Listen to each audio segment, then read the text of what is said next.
Hello, welcome to Candid Career Conversations, a monthly webinar series hosted by the Point Park University Professional Career Readiness Center. My name is Jessica and I'm the Director of Career Readiness at Point Park University. I will also serve as your moderator for today's discussion. Today, we will discuss two very important and timely topics. One, the importance of experiential learning, and two, those job search strategies that you need to make sure that you can secure your meaningful opportunities. This webinar is hosted by the Professional Career Center at Point Park University. The Point Park University Professional Career Readiness Center provides programs and services to enhance student success by providing opportunities to achieve career readiness, increase knowledge of career pathways, and connect to experiential learning such as internships and co-ops. We also assist students in developing professional skills and also connecting to those meaningful employment opportunities through strategic partnerships as well as targeted events. So during today's discussion, we will explore experiential learning as well as the benefit of participation. We will discuss what these opportunities are here at Point Park. And lastly, again, we will review those job search strategies to help make sure that your application makes it to the top of the pile. And today we are joined by our special guest, Dawnese Booker, who is our Program Manager of Experiential Learning at Point Park University. Dawnese, welcome and thank you so much for joining us today.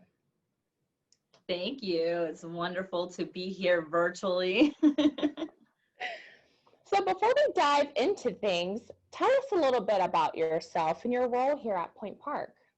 Absolutely. So as you mentioned, I am the Program Manager of Experiential Learning in the Professional Career Readiness Center. So I'm responsible for managing, coordinating, and evaluating any of our programs and services that we have that are related to experiential learning. So a big part of that involves our internships and co-ops, and I'm excited to talk about those today. I like to think of my role as a bridge that helps connect students, faculty, and employers. And in doing that, I help students find those experiential learning opportunities that help them prepare for their time after graduation. And we are so grateful to have you here with us today. As you mentioned, it's so important for students to take advantage of these experiential learning opportunities to prepare themselves for graduation. But a lot of folks ask, what exactly is experiential learning and why is it so important? So could you shed some light on that? Absolutely. So in a nutshell, experiential learning provides a direct link between what students are learning in the classroom and then that practical application. And then thinking about explaining why it's so important, I like to kind of think of my own experience with experiential learning. So as a college student, I remember sitting in the classroom, learning that practical or that theory, doing presentations, taking exams, writing papers, group projects, all that stuff. And I remember having kind of this tunnel vision where I'd kind of check things off a list. Okay, this paper's done. This exam is done. Next, I'm trying to get to graduation. And then in my sophomore year, I had my first experiential learning opportunity, which was a volunteer opportunity to help with some relief after Hurricane Katrina. And then in my junior year, I actually had an internship, which was in higher education. Knock, knock, here I am now. And the person who connected me with that opportunity was actually someone who was a part of that volunteer event. So there's your networking without even meaning to. But from those experiences, I realized that I had a passion for higher education. I realized that, hey, all this stuff I'm learning in class, this actually applies. And I got the chance to do that. So I really feel like that kind of story highlights how experiential learning bridges the gap for students between what they're doing in class and sometimes getting that tunnel vision and then that real world application.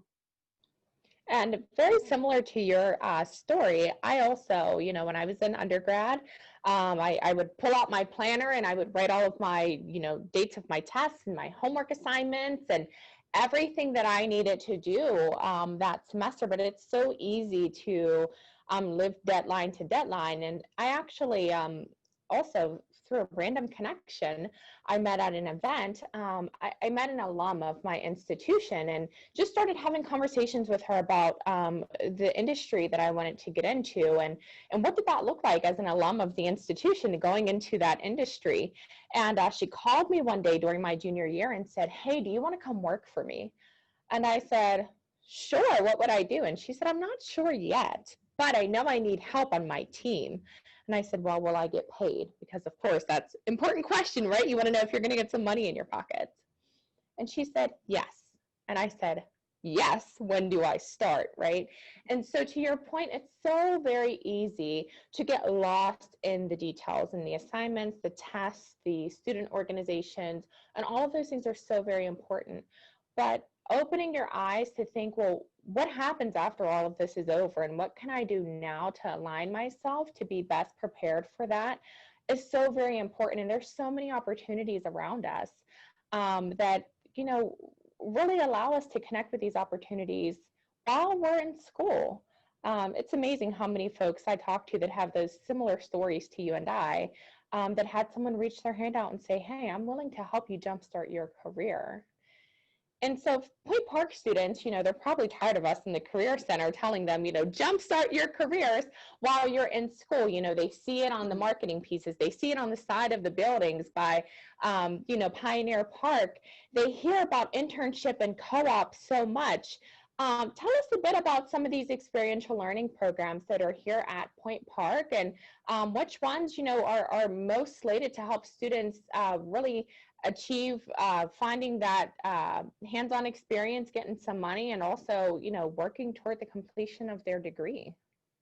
Absolutely. And yes, I feel like we're always talking about it, but I think that, there's so many of us in the Professional Career Readiness Center. I mean, every single one of us are so passionate about working with students and helping to contribute to them becoming career ready. So we're not going to stop foot stomping that. So just get used to it. But at Point Park, students are able to take advantage of a number of opportunities. They can do volunteering, job shadowing, informational interviews. There's things like student teaching assignments, practicum work, and then of course there are internships and co-ops. And our internship and co-op programs, I'm going to talk a little bit about those. They're really great because they allow students to get that hands-on experience over the course of a semester. Now those hours are going to vary depending on which program they're participating in, while potentially gaining college credit. So with the internships, these are more designed for our students who are maybe still deciding like what they want to do after graduation, maybe what kind of role they see themselves working, and they're still kind of figuring it out. Those experiences might be full-time, they might be part-time, they might be paid or unpaid. We're always trying to get those paid experiences if we can. And they can also be for credit or not for credit. The Professional Career Readiness Center does only track those experiences that are for credit. However, if a student, finds themselves in a situation where that option for not for credit may be the better option for them, we absolutely, will encourage them to pursue that as well. Now, our co-op program is taking the concept of internships to that next level. So these are for students who really have a good feel for maybe what role they see themselves in, or even potentially the company they see themselves working for. These are going to be full-time, they're going to be paid, and they're going to be for credit. So kind of thinking about the difference between those two experiences. Internships are more for those students who are kind of looking to get their feet wet. They're still kind of figuring it out. And then our co-op program is more for students who are looking to jumpstart their career. And again, got paid and for credit. They actually can get, they'll earn 6 credits for completing a co-op. They are able to potentially do 2 co-ops over the course of their time here. So that could potentially be 12 credits that they're able to earn. That's awesome. And I know for myself, when I was a student, the ability to accept credits for working in a professional role, it made such a big difference. I mean, I was able to graduate a semester early because I was, going to work and getting paid, but then also, participating in the academic course associated with gaining that hands-on credit.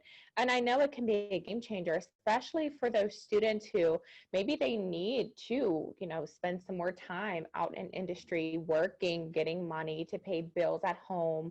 Maybe they're the breadwinner in their home, right? So, these are such great opportunities that allow students to really not only gain that hands-on experience, but I think the thing I like the most about these programs, it doesn't make you choose, right?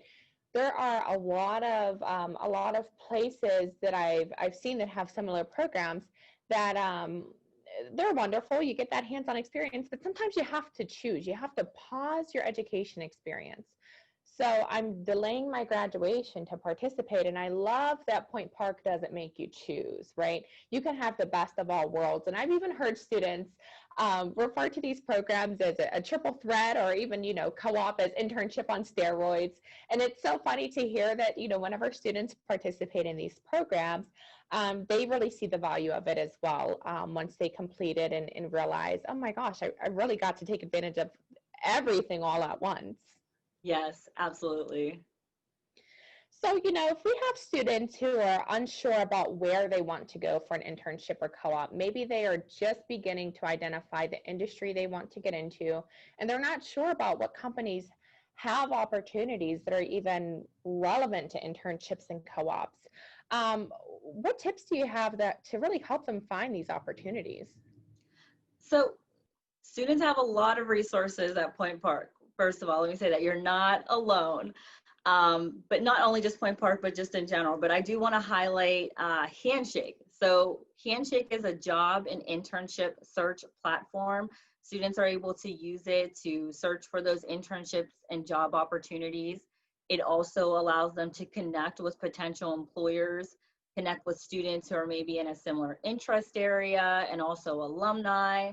And then they're able to connect with our department, the Professional Career Readiness Center, where we're able to help them even more. So having those career development conversations with them, talking through, do you want to stay in Pittsburgh? Do you want to, maybe travel and, try out another area?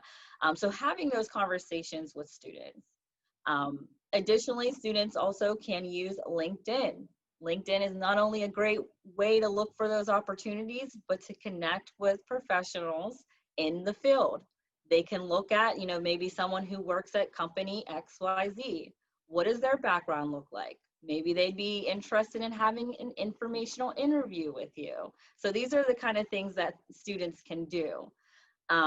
There's also Indeed, which is a great site to look for internships and job opportunities. Students are also able to explore company websites. So for example, myself, I knew that I wanted to be in higher education. I was laser focused looking at institutions of higher ed and looking at opportunities that might be available there. And then finally, your faculty members. Your faculty are experts in their fields. They're able to give you additional insight. They may have additional connections that can help you find those opportunities. So don't forget, your faculty are not just who is in the classroom with you. They are also great experts and resources for you as well. And I love that you provided so many different resources for students, because a lot of times, just in my experience, what I've found is that you have to use several of these resources together, right? So maybe I apply for a position on Handshake or on Indeed, but my application may get a little bit further if I also reach out to someone on LinkedIn and add, a little personal touch to let them know that I'm applying to that position.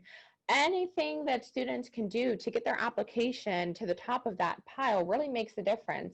And, I was previously a campus recruiter, and there were days I had to go through, 800 resumes, right? And so it makes a difference if I'm just looking at your resume in a pile, or if I know that you've already reached out to me and maybe now I'm keeping an eye out for your resume.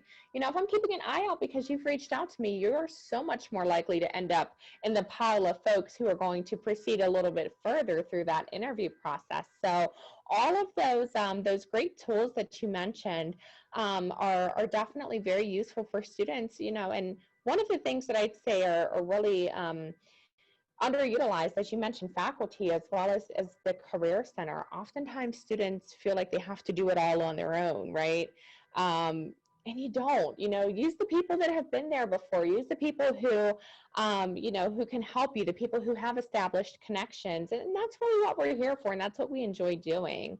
So my next question, we've realized that some of the students who may be actually applying for internships and co-ops, it might be their very first time actually applying for a job. So help us to understand, what's the typical application and interview process look and feel like for these folks who might be going through it for the first time? Yes, I feel like it kind of feels like a marathon sometimes, the job application process. Sometimes it can go very quickly, and there are other times that it's going to take some time. So be patient. I'm going to say that first. Expect to be patient. But typically an application process is going to involve your resume, your cover letter, and an application of some sort. So some employers are going to maybe have you apply by sending your resume and cover letter through email. Others may have a job site available for you to do that, but you're still going to most likely be asked to submit a resume and cover letter. Also on that job application, things that you might be asked to provide are information about relevant coursework, volunteer experience, work experience, internship or even co-op experience. And then even some jobs may require you to do an employment exam of some sort. So that may depend on the industry or the company that you're looking to work for. Now, it's very important that you understand the role that you're applying for, because that's going to help you tailor your resume and cover letter. I cannot stress that enough. Additionally, a lot of companies are now using screening software. So your application gets pushed out, and as Jessica mentioned, there can be hundreds of applications that they're going through. And that software is going to screen your application materials looking for keywords that are related to that role. So being able to use the kind of language that you see in that job description is going to help you stand out in that area. So when an employer gets to the point that they see you as a candidate, expect that they're going to reach out to you. Could be a phone call, could be your email. Make sure you have a professional email address. Make sure that you have your voicemail set up on your phone and you're ready to accept those calls. And then they're going to probably invite you in for an interview. You may start with a phone screening. And when you get to that interview point, remember, not all companies are going to only have one round. You may have two, you may have three. You may be meeting with different folks in that department or even in that company. Make sure that you prepare for each interview. They could be one-on-one. They could be a panel. I've also done presentations too. So when you're speaking with that person in that initial call, they're likely to provide you with some kind of background information to help you prepare. But if they don't, it's okay to ask so that you can help prepare for that interview. I'll also say, after you're done, make sure you send a thank you. Okay, send a thank you each time. That's very important. But while you're working through all of this, just remember, as we said before, I'll say it again, you're not alone.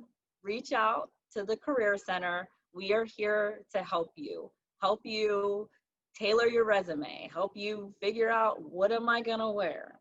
How do I do an elevator pitch? We can even do mock interviews with you so that you feel confident when you get that opportunity. You mentioned so many, very relevant tips. I think about, my time as a recruiter.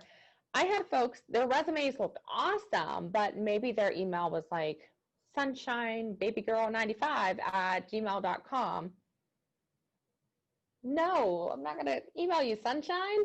Or my favorite story, I called someone for an interview and they had a ringback tone. So I don't even think ringback tones are really a thing anymore. But for those of you who don't know, a ringback tone is when you call someone and instead of listening to like the phone ring, there was a song that played. And the song that played was Milkshake. Yes, my milkshake brings all the boys. Yes, that song played. So I'm sitting there with my team and we're all like, is this serious? And of course we listened to the whole song because like, that song was, a little hot back then. And as soon as the song ended, I said, all right, click, and hung up.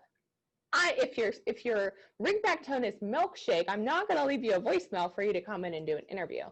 So to your point, Dawnese, it's so important to make sure that anything that the employer may interact with is professional. That professional email, the professional voicemail. Make sure that your social media, just do a quick look over before you submit your materials, because you never know who is actually going to be looking at your social media. I will say, I remember I used to recruit for leadership development programs, and our chief financial officer decided one night it was a Friday night, he was bored. He started looking at the social media profiles for some of the folks coming in. And then as they came in to interview, he was, making comments to them like, oh, did you have fun at that party over the weekend? Or, oh, I see you used to, model for Budweiser or what, and so these things that, aren't bad. It's not a sin to party, but you might not want like an executive at the company that you want to work for to know that information. So it's so important to make sure that you are presenting your best self, and that if you have information that you don't necessarily want to be on full display, you're doing your best to lock that down, so that, they're really seeing you for who you want them to see you as. Absolutely. I remember talking with a few younger family members. This was after college and they were headed on in. And I just like remember, everything you do, just because you take a picture of it doesn't mean you have to post it. Yes. So yes, one of the things that I love to remind students is you should definitely go onto Facebook and set that content privacy setting where you have to approve every single picture that you're tagged in. Why? That doesn't mean that you live a horrible life, but sometimes my friends might take a picture of, me feeding their kids and making a goofy face. Well, that doesn't mean I want that like pig face all over Facebook, right?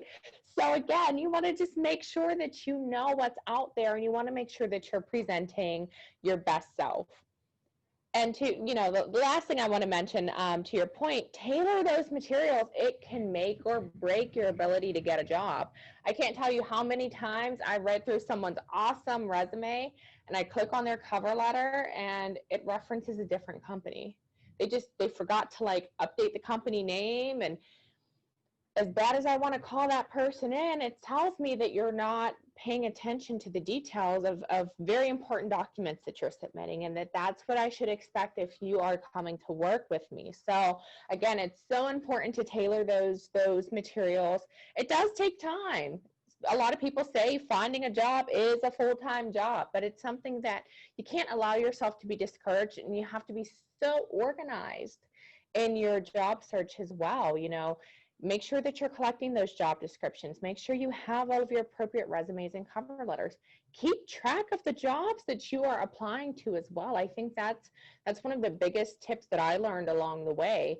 If you apply to 50 jobs and you don't save a single job description, and you don't have anywhere that you're tracking the jobs that you're applying to, you might get, someone that calls you from one company one day and another company the other, and you may be completely mixing up the jobs that you applied for at each company.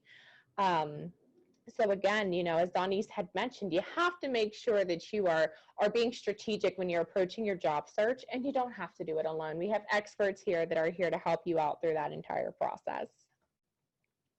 So Dawnese, we've talked a bit about how, they have to, they can find the companies that they're interested in. We've talked about, how the interview, the application process sometimes is not the most enjoyable experience, but we know it's all something we have to go through. But how can a student actually make their application or their resume stand out? Well, that's a good one. That's a good one. Definitely take some thought. So the first thing I would say is understand the role that you're applying for and make sure you're qualified. Sounds simple, but that's very important. And the reason why is that's going to help you, as we've already mentioned, to tailor your resume and cover letter to the role. Okay, so you want to really make sure you have a good understanding of that role. Another thing that students can do is enhance your work experience through those experiential learning opportunities, like we discussed, those internships and those co-ops. Really good hands-on experience that you can use to boost your resume. And then one thing that I've always found to be really great for myself is getting excited. Now, that kind of sounds like silly, right? But getting excited about a role is going to allow that to really come off in your application materials. I can't tell you how many, professional relationships that I have and friends that I've talked to who have landed those really great opportunities. And I just remember how much they ran and raved over that position and how excited they were about it. That's going to put even more motivation in you to put more work, more time and attention to your application materials, and it is really going to come across. And I think it helps, it helps you perform better in the interview as well. I think about, one of my favorite interview questions, I always say, imagine if you're in this role, how would you handle whatever situation, right? So if you've already thought about, how happy you would be to be in that role and envisioning yourself performing those job functions, and it's so much easier for you to actually answer that question. Whereas if you're just kind of going through the motions and submitting all of these job applications, you're going to be like, I think I would, you wouldn't necessarily be as comfortable answering that question. Great tips there, Dawnese. And so one of my last questions here, we talked a lot today about how students can get connected to experiential learning, the importance of it to really help them, jumpstart their careers. So if we have students here at Point Park that say, hey, I think I'm interested in experiential learning, I want to learn more, what do they do to get started? So they can do a few things. They can head to our website, the Point Park University website, and go to the section for the Professional Career Readiness Center. There's some initial information there for students. But after that, I would say to hop on Handshake, make an appointment with either your career counselor. So if you need to have discussions about maybe what you're looking to do, what your goals are, and what kind of positions might really help you get there. But if you're like looking, you're like, I want to participate in internship or co-op, I'm that person, all right? So contact me, and I can definitely help you with questions that you may have, go over your eligibility, and we can talk through your options to help you get that experience. All right, Dawnese, and thank you so much again for joining us today. I have one last question I'm going to toss at you. It's unscripted. You're not prepared for this one. But, given everything that's going on with COVID-19, I'm interested, what's been your favorite thing that you've gotten to do during this time? So many people focus on, the negatives, right? We're all restricted in certain ways, but what's one of the great things that you've gotten to do since all of this started? Good question. So I like to take my lunch and go for, I'm going to call it a run. I'm not a runner, but it's been something that I've always wanted to try. Good for my health, but also really good for my mental state. So I have that time, whereas if I were in the office doing the majority of my work, I don't really want to go for a run at lunch and then have to worry about coming back a little sweaty. But that is definitely something that I've picked up. That's awesome to hear. I hear so much about people who are picking up new hobbies during this time, whether it's, just, picking up a run, or my fiance and I have been bike riding a little bit more, or just trying to do different things to cope with this difficult time as we all continue to navigate this COVID-19 reality that we're hoping to get out of sometime soon, right? Well, again, Dawnese, thank you again so much for joining us. And again, thank you for joining us for this special discussion. We hope you learned more about how to participate in experiential learning, as well as ways that you can make your application stand out and get to the top of that pile. I'd like to remind you that the Professional Career Readiness Center is here to help you as early as freshman year and long after graduation. So please connect with us on social media. You can connect with us on Instagram as well as Facebook.